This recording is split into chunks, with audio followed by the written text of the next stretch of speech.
Elgoibarko izarrako gaur egungo presidentia da.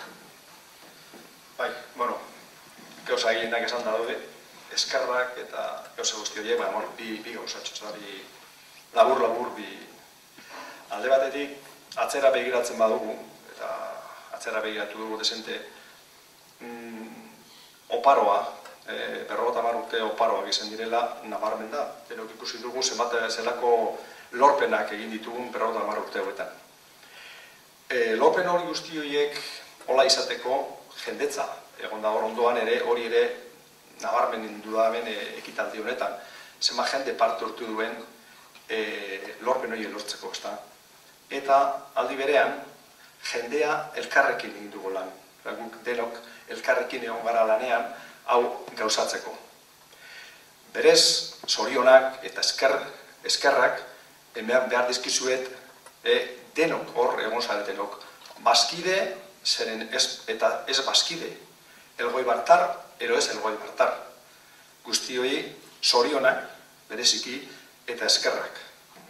Bestaldetik ondoan, horren jendearen ondoan ere, izan dira ere beste instituzioak, laguntza handia eskaini digutela Elgoibarko izarrari, elkarteak ere noski, hor egon dira beste elkarte batzuk ere, Elgoibarko izarrari berez laguntza eskaintzen, eta aldi berean enpresak. Enpresak ere Elgoibarko izarrari laguntza desente eskaini digu. Urtietan zehar, hainbat sari, hainbat diru laguntza, eta hainbat babes.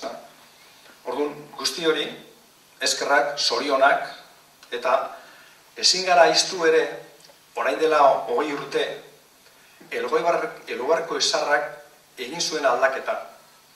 Profesionaltasun baten bidea jarri zen bai, eta hor, egon diren, 20 urteta izan diren, egon diren profesionalak, bazkide militantei ere, beraien lana eta beraien gogoa jartzeagatik, eta hainbat ordu sartzeagatik ere eskerrak eman bidezkiot, eta zorionak ere, beraiek ere, hau, proiektu guzti honetan ere parte importantea izan direlako.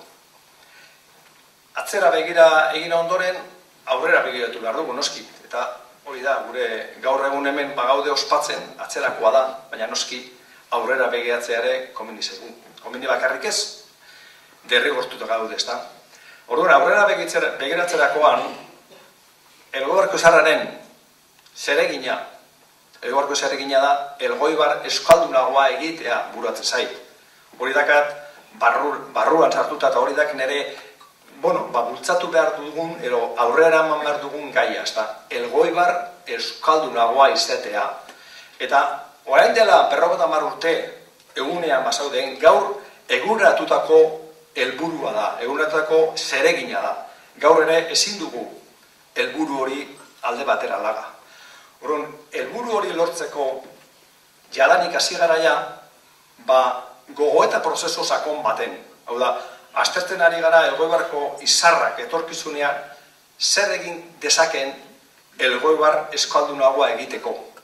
Prozesu horretan, hasita dagoena, hainbat jente parte hartzen ari da, eta gabonak aurretik prozesu hori bukatuta dengo da, da zuen eskuetan izango duzue.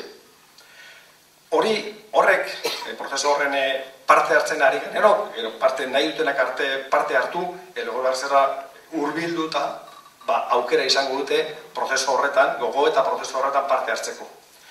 Eta eskatzen duguna, orain eskatzen nahi dudana eskatu, zuek orain arte elkarrekin lan egin badugu, eta elkarrekin lan egin horrek alako emaitza ona, alako emaitza oparoa ekarri badigu, hemendik aurrera ere zuen babesa eta zuen berotasuna aurrera egiteko behar dugula. Eskatzen dizuetena da zuen babesa eta zuen berotasuna. Eta nola ospakizun urtietan gauden, den hori zoriondu eta den hori eskertutik aparte, nahi nuke gaur denon artean gero ospatu, eta urte guztien dauden ekintzetan ere parte hartu eta ospatu eta zoriontzeko hain zaila dauden bidea gaur egun, guk hori aprobetxatu, 50 urte hori eta disfrutatu ahal dugun neurrian. Eskerrik asko.